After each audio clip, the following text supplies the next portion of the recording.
اللہ علیہ وسلم مبارک ہو۔ اللہ نے اپنے بندوں پر جو قرآن نازل کیا، بہت سارے احکام اس نے فرض کیے، واجب کیے، مستحب کیے، حکم تو دیا کہ اے بندو نماز پڑھو، رکوع کرو، سجدہ کرو، ذکر کرو، اذکار کرو، یہ کرو، وہ کرو، یہ نہ کرو، وہ نہ کرو۔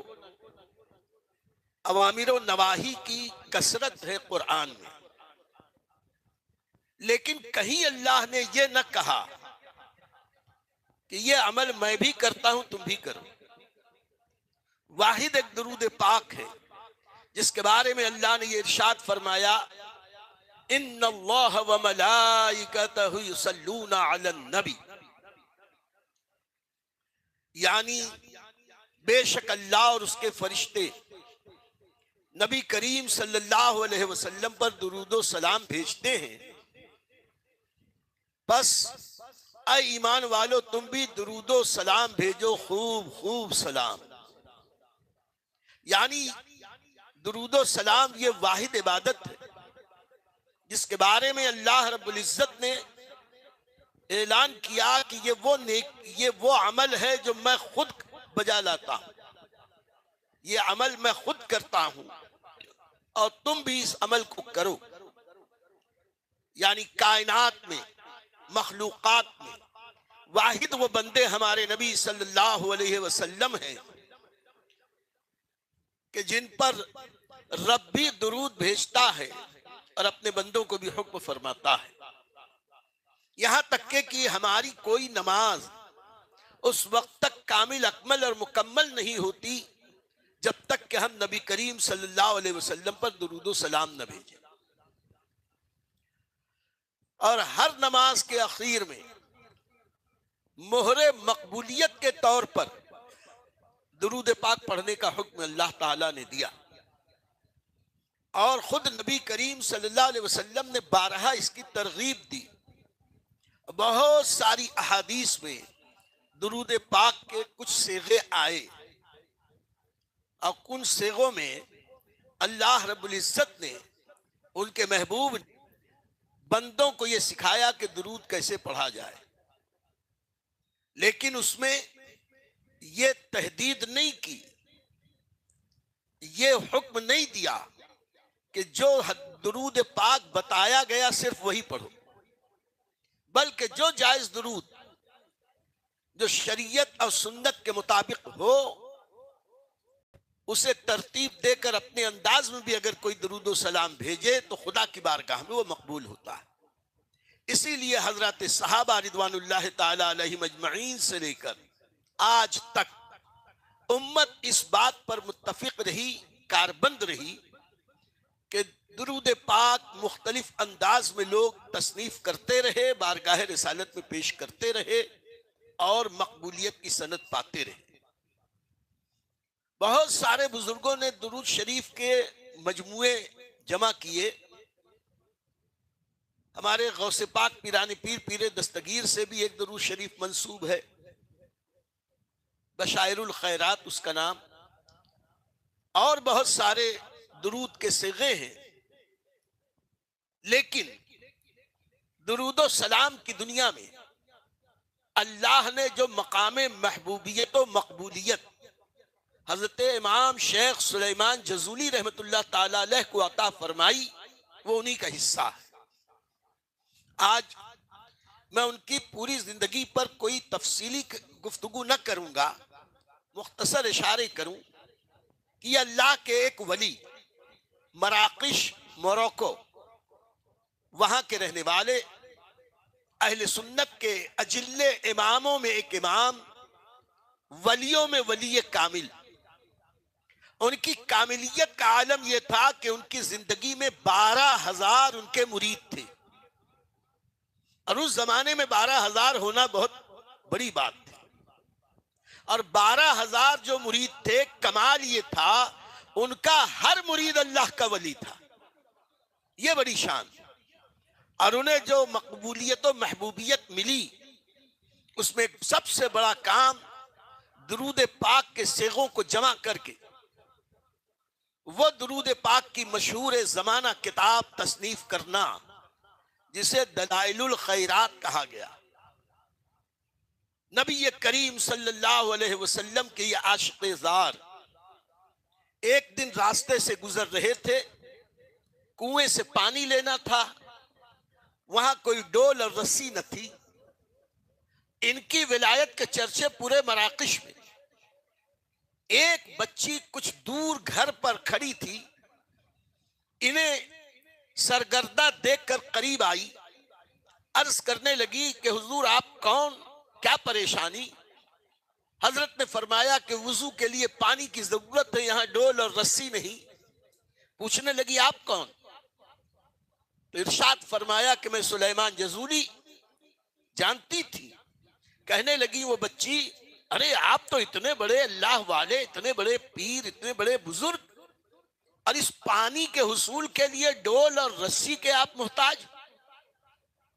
تو حضرت نے اسے مسکرا کے دیکھتے ہوئے کہا کہ کیا بغیر ڈول اور رسی کے پانی نکل آئے گا؟ تو اس نے کہا ہاں، اس میں کون سی بڑی بات ہے۔ یہ کہا زیر لب کچھ پڑھا اور اپنا لعاب دہن کنویں میں ڈال دیا۔ کنویں میں لعاب دہن کا پڑھنا تھا کہ بار رحمت کا چشمہ جاری ہوا، ایسا چشمہ جاری ہوا کہ پانی اوپر تک آ گیا، کناروں سے اٹھنے لگا۔ کہا حضور اب وضو کر لیجئے۔ حضرت نے خیر وضو کیا، جو ضرورت تھی نماز پڑھنی تھی پڑھی، اور پھر اس کے گھر گئے۔ کہنے لگے بیٹی تو نے تو آج میری آنکھیں کھول دی، آخر وہ کون سا صیغہ ہے، وہ کون سی دعا ہے، وہ کون سا اللہ کا ذکر ہے جس سے اللہ کی رحمت پانی چشمہ رحمت کی طرح جاری ہو گیا؟ کہنے لگی کوئی بات نہیں ہے، ایک درود شریف میں کثرت سے پڑھتی ہوں، اسی درود کی برکت سے میرا ہر کام ہو جاتا ہے جب جس چیز کی ضرورت ہو۔ تو حضرت نے فرمایا کہ مجھے بھی سکھا دو۔ تو ایک روایت میں یہ ہے کہ انہوں نے کہا کہ ہاں میں بتا تو دوں گی، لیکن پہلے ذرا آپ محنت کریں، کوشش کر کر کے درود شریف جمع کریں، میں دیکھوں گی اور اس کے بعد کہوں گی کہ اس میں وہ درود شریف ہے کہ نہیں۔ تو حضرت بھی دھن کے پکے تھے، سچے عاشق رسول تھے۔ فوراً وہ گئے اور پھر اپنے یادداشت اور دیگر علماء صوفیاء اور اولیاء سے ملاقات کر کے کچھ درود شریف جمع کیا، لائے، پیش کیا۔ تو انہوں نے بچی نے دیکھ کے کہا ذرا اور ڈھونڈ لو۔ پھر یہ گئے ڈھونڈ کے کچھ لے کے آیا، کچھ درود شریف، پھر دیکھا کہا ذرا اور ڈھونڈ لو۔ 8 بار وہ ایسے ہی آتے رہے جاتے رہے۔ اخیر میں کہا کہ آپ جتنا درود شریف جمع کر کے لائے ہیں اس میں وہ درود شریف ہے۔ تو انہوں نے یہ کیا کہ درود تو درود ہے، برکت کا خزانہ ہے، کیوں کسی ایک درود پاک پر اکتفا کی جائے۔ انہوں نے سارے درود شریف کو ایک کتاب کی شکل میں جمع کیا اور اس کے حزب بنائے، حصے، اور 7 حصے بنا کر انہوں نے ہی یہ ترتیب بتائی کہ اسے روزانہ اس طریقے سے پڑھا جائے۔ میرے دوستو، کچھ کم ہزار سال ہونے کو آئے، امام سلیمان جزولی رحمت اللہ تعالی علیہ کی یہ کتاب اتنی مقبول ہوئی، میرا وجدان تو یہ کہتا ہے کہ بارگاہ رسالت میں بھی مقبول، بارگاہ خداوندی میں بھی مقبول۔ ادھر صدیوں سے قرآن پاک کی تلاوت کے بعد جو کتاب سب سے زیادہ پڑھی گئی اہل ایمان میں، وہ ہے دلائل الخیرات شریف۔ اور کمال یہ ہے کہ یہ صرف عام ہمارے طرح کم حیثیت مسلمان نہیں، اس کتاب کو اولیاء اللہ نے وظیفہ بنایا۔ میں نے اپنی زندگی میں حضور تاج الشریعہ علیہ الرحمہ کو بھی دیکھا، پوری زندگی اس کا ایسا وظیفہ کرتے تھے کہ اخیر عمر میں جب بینائی متاثر ہو گئی تھی، اس وقت بھی حضور تاج الشریعہ حافظے کی بنیاد پر پوری دلائل الخیرات شریف پڑھا کرتے تھے. ایک صاحب دیکھتے رہتے اور حضور تاج الشریعہ پڑھتے چلے جاتے, اور اگر کہیں لقمے کی ضرورت آتی ایک دو لفظ آگے کا کوئی بتا دیتا دیکھنے والا. آخر زمانے میں مولانا کشمیری صاحب کو ہم نے دیکھا مدظ اللہ العالی, وہ ذرا سی اس کی طرف اشارہ کرتے حضور تاج الشریعہ پڑھنا شروع کرتے. میرے آقا نعمت مرشد اجازت حضور اشرف الفقہاء علیہ رحمت و رضوان, ان کے پاس تو باقاعدہ ایک چھوٹا سا دلائل الخیرات شریف کا نسخہ تھا, اسے جزدان میں رکھتے تھے بڑے اہتمام سے, اور روزانہ فجر کے بعد پابندی کے ساتھ سفر میں ہو یا حضر میں, ہم نے ٹرینوں میں بھی دیکھا, ہوائی جہاز میں بھی دیکھا, بسوں میں بھی دیکھا یا کاروں میں, اور قیام گاہوں پر بھی کبھی دلائل الخیرات کو ناغہ نہ کیا حضور اشرف الفقہاء نے. اولیاء کا وظیفہ ہے دلائل الخیرات. اور مدینہ منورہ میں تو صدیوں تک جیسے قرآن کے مصحف رکھے جاتے تھے ویسے ہی دلائل الخیرات شریف کے بھی مصحف رکھے جاتے تھے, ہزاروں کی تعداد.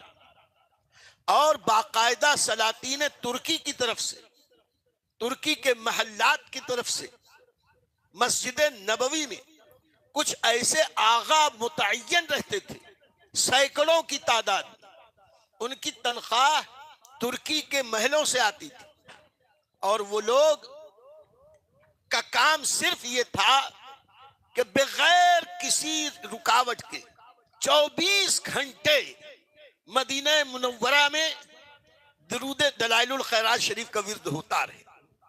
سینکڑوں کی تعداد میں رکھے تھے, یعنی وہ اگر کچھ لوگ آ جائیں چلے جائیں ضروریات کی وجہ سے کچھ دیر وہ رکیں دوسرے پڑھتے رہے.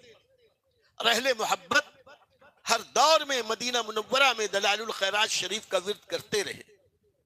ہے بڑی بابرکت کتاب, انشاءاللہ ہم صاحب دلائل حضرت سلیمان جزولی رحمت اللہ تعالی علیہ کی زندگی پر ایک مبسوط تفصیلی بیان ضرور کریں گے. آج اللہ کا شکر ادا کرتے ہیں کہ رسول کریم صلی اللہ علیہ وسلم کے صدقے اللہ تعالی نے ہمیں حسب سابق اس سال پھر توفیق عطا فرمائی کہ ہم دلائل الخیرات شریف کا ورد اور اس کی سماعت کریں گے. گزارش ہے کہ آپ لوگ بھی وقت کی پابندی کے ساتھ آئیں, انشاءاللہ وقت کی پابندی کے